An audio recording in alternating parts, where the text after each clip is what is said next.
नमस्कार। आज हम एक दिलचस्प किताब के कुछ विचारों पर बात करने वाले हैं। मॉर्गन हाउसल की धन का मनोविज्ञान, मतलब कैसे हमारा व्यवहार पैसों को लेके हमारी सफलता तय करता है। नमस्ते। हाँ, बिल्कुल। ये सिर्फ फॉर्मूले या शेयर बाजार की टिप्स के बारे में नहीं है। ये ज़्यादा इस बारे में है कि हम इंसान पैसों को लेकर सोचते कैसे हैं, महसूस कैसे करते हैं। सही।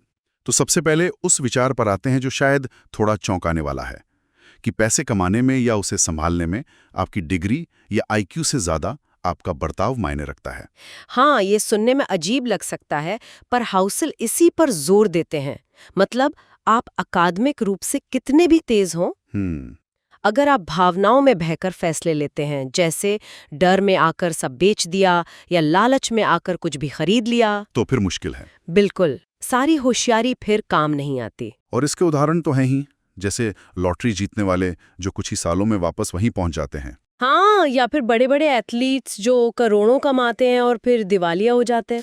ये ज्ञान की कमी नहीं है ना, ये व्यवहार की शायद कहें कि अनुशासन की कमी है। सही कहा। हाउसल कहते हैं कि डर, लालच, अहंकार, ईर्ष्या, अधीरता, ये वो भावनाएं हैं जो अक्सर हमारे तर्क पर हावी हो जाती हैं।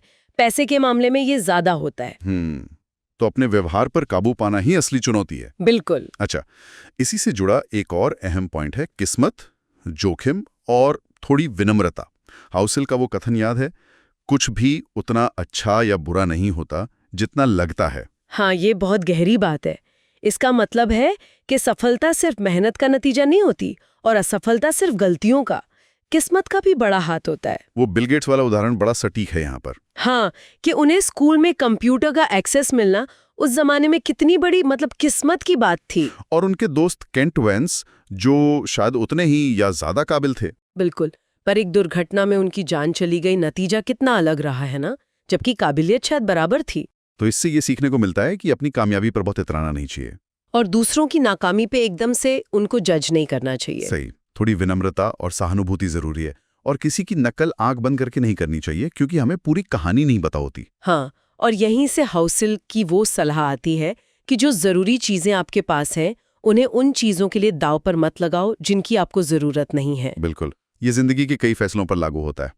अच्छा, अब बात करते हैं कंपाउंडिंग की, यानी चक्रवृद्धि ब्याज की ताकत और लंबी सोच की। हाँ, वॉरेन बफेट, उनका नाम तो आता ही है इसमें। सही। उनकी ज्यादातर दौलत वो आखिरी के कुछ दशकों में बनी है ना, शुरुआत में नहीं। बिल्कुल, उन्होंने बहुत जल्दी शुरू किया। हाँ, पर सबसे बड़ी बात यह है कि वो टिके रहे 70 साल से भी ज्यादा। तो मतलब जल्दी अमीर बनने से ज्यादा जरूरी है लंबे समय तक अमीर बने रहना। हाँ, ताकि कंपाउंडिंग अपना जादू दिखा सके।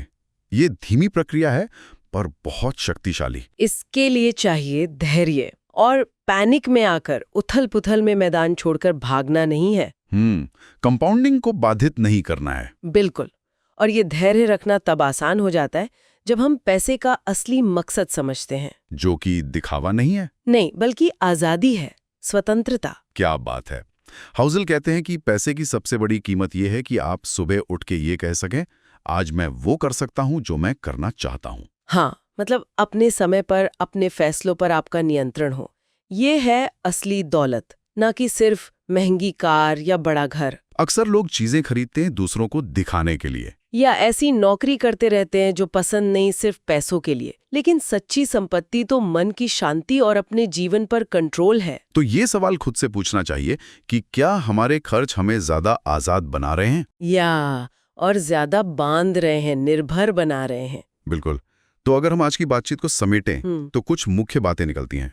पहली, कि असली दौलत अक्सर दिखती नहीं है, वो बचत और निवेश में छुपी होती है। दूसरी, पैसों के साथ आपका व्यवहार ही आपका आर्थिक भविष्य तय करता है, आपकी डिग्री या आईक्यू से भी ज्यादा। तीसरी, किस्मत के रोल को समझें, जोखिम का प्रबंधन करें और दूसरों से अपनी दौड़ की तुलना न करें। चौथी, जल्दी शुरू करें, लंबा सोचें और कंपाउंडिंग को समय दें। और आखिर में, पैसे का सबसे बड़ा मूल्य स्वतंत्रता है, दिखावा में ही। हाँ, अपने जीवन को अपनी शर्तों पर जीने की आजादी। तो जाते जाते श्रोताओं के लिए एक सवाल छोड़ जाते हैं। अपनी वित्तीय स्वतंत्रता को थोड़ा और बढ़ाने के लिए आज आप अपने पैसे से जुड़े व्यवहार में कौन सा एक छोटा पर ठोस बदलाव ला सकते हैं, सोचिएगा जरूर।